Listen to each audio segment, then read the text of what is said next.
Hello everyone, this is Nitesh, and we are here with a Resonance of Fate review. Resonance of Fate is a PS3 and Xbox 360 game. It was released quite a while ago, but it never really got that much attention. Now, this game, it's one that I kind of consider one of the underrated gems on those systems. It's a legitimately fun to play game that has a very exciting battle system, very complicated RPG mechanics, and characters that they're just so endearing and fun. So, I'm going to start off this review by saying this is a game that I recommend people check out. It's a fun game to play, and it's actually at a very low price point because, you know, one, it never really got the attention it deserved, and two, it has been out for a good while. So, if you can find it, check it out. So let's start with the most positive aspects of it. The game is legitimately fun. It's got some epic fights. Your whole team is just using guns, and you can just flip through the air, just firing them, in a way that is simple, yet still takes some reflexes and thinking. The soundtrack is another huge plus, as you'll notice it changing based on what your characters are doing and how the fight is going. That's a level of detail that you don't see in a lot of games, and it's definitely appreciated here.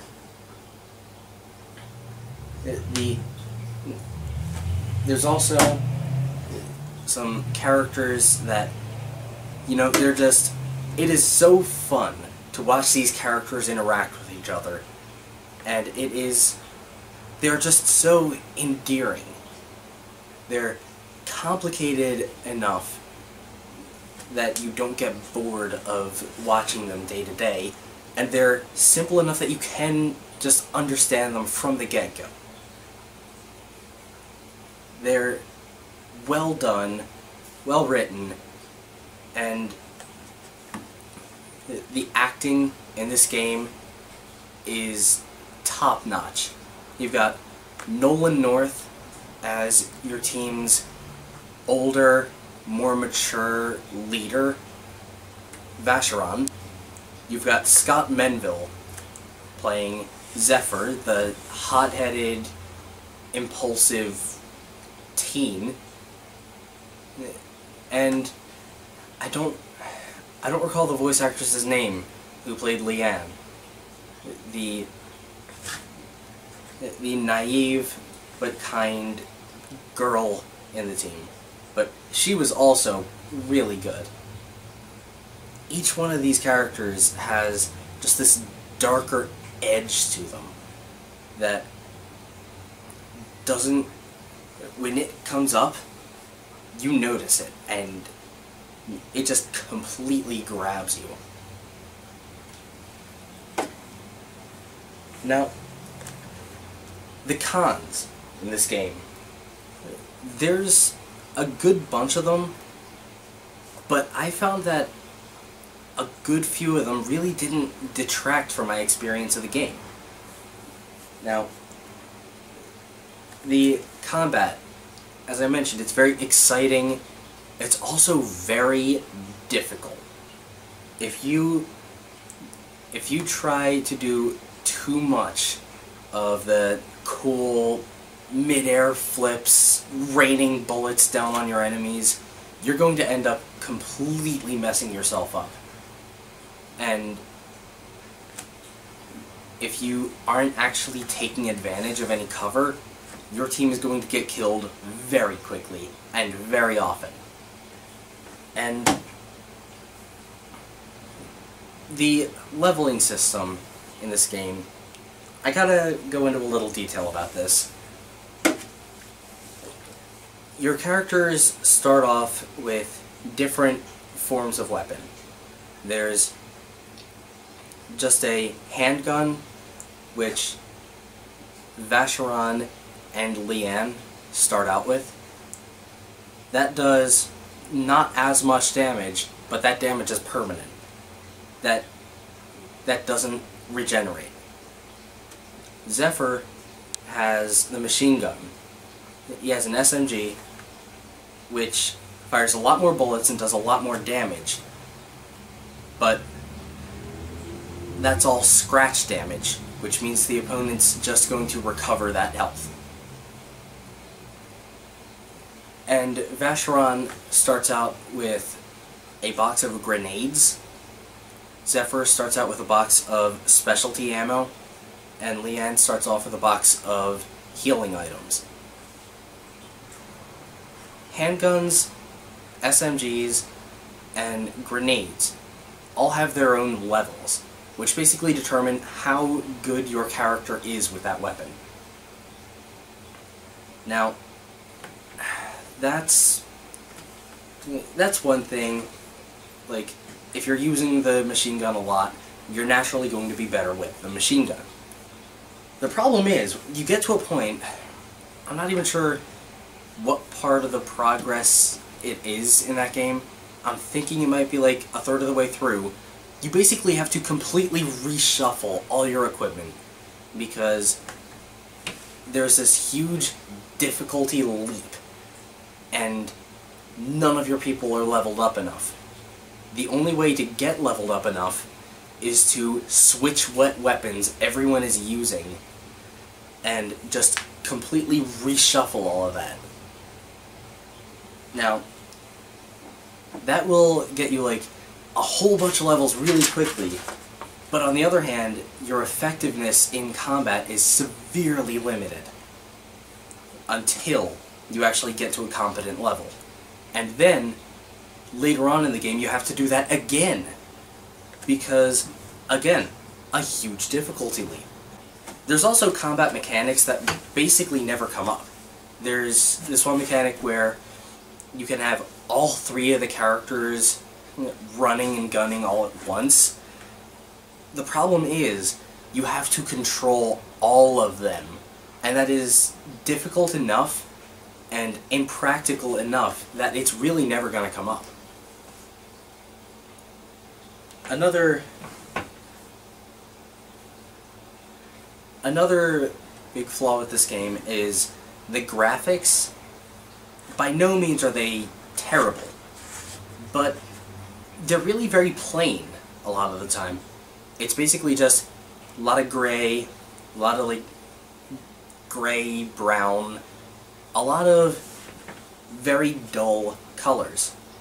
And you know, it definitely gives you this feeling that this is not a glamorous sort of world. It's a sort of dark realism. But on the other hand, it's also kind of boring to sit through. It's kind of boring to watch when I legitimately went through an entire level where everything was gray. And that I was kind of just sitting through there like, okay, one day this is going to be over. I'd say the biggest flaw with this game is that the story moves really, really slowly. Like, I would say the last time I just sat down for a full stretch and just played the game out, I was playing for like most of a week, and at no point did I actually get the impression the plot was moving at all. There's these little short FMV sequences where you get the sense of some big plot going on, some big story happening, and the thing is, it's all done with these FMV sequences, and you never really feel like you're a part of it. Like, I put hours and hours into that game, and I never actually felt like I was part of the plot. So, I mean, I don't know, maybe it picks up after a while, but I never really got the sense that anything I was doing actually mattered. So,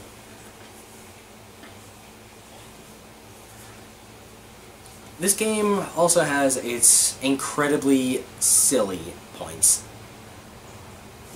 The most glaring, well, I'm not going to say the most glaring, but one of the first really kind of silly things is the world map. The world map is, you know how I said the color scheme kind of got boring after a while? The world map is the epitome of that. Instead of actually having a world map that you're traveling around, you have like an arrow over like this like hex-based map, and you have to use energy hexes you collect from your enemies and just open up spaces on the map and just maneuver the arrow around. Sometimes there will be a random battle. Not always and not very often. And so the world map, there's not really that much there. It's, if you find the color scheme a little boring, the world map is definitely going to be boring. Another silly thing, and this is easily the most glaring scene. Like, this is the most glaring, silly moment of this game. Is, in the menu, there's the option to customize your guns. And you know, you customize them, you make them more useful, make them stronger, make them fire more bullets out every time you're shooting. The problem is, there's not a lot of realism to that. It's not just a matter of not a lot of realism, it's a matter of the guns all look the same in combat, which is a good thing because some of them would just be impossible to actually think of. I saw one gun where the person had 50 barrels. Like, the whole customization screen was filled with barrels for this gun. And he was getting all these shots off, but that gun made no sense. It was basically, it was to the point where it would be impossible to actually hold a gun like that, and you had gun barrels coming from the magazine. How is that useful at all? You had gun barrels coming from the sights. That, I don't even understand how that could possibly work. You had a grip with a gun barrel sticking down from it. The guns were basically customizable to the point where they made no sense, and that was just really silly. I'd have to say the silliest scene of the game, though, was the Christmas chapter. The Christmas chapter was just... It was basically the point where I was playing the game and I was just like, what the hell am I doing? What am I even playing? You have Zephyr and Vacheron dressed up like random animals. I think Vacheron was a reindeer, and Zephyr was a teddy bear. You had Leanne dressed up in a fan-service-y Santa outfit, and instead of shooting stuff, you were there throwing Christmas presents at kids with the same battle mechanics. I was just, at that point I was just, What am I even doing here? So that scene was just incredibly silly, and it was a lot of fun, which really that's what a lot of this game comes down to. You can find plenty to criticize about it, but at the end of the day, this is a fun game. And so I would recommend it to any RPG fans, even some non-RPG fans. This is a fun game. You've got characters who are really enjoying themselves. You've got voice acting that is really quite respectable. The story moves very slowly though, and that is one thing that I would make sure to warn people about. The story moves very slowly, and that might leave you a bit bored of the game by the time it's even ready to get started. But honestly, I would say, considering the fact that it is an old game and it wasn't really that popular, like that mainstream popular, definitely check out this game. It's not gonna break the bank or anything, and if you don't end up enjoying it, you know, it's not that, you didn't sink that much money into it. So, anyway, that's been my review of Resonance of Fate. This is Nitesh. Keep enjoying the videos and subscribe to help the channel and see more.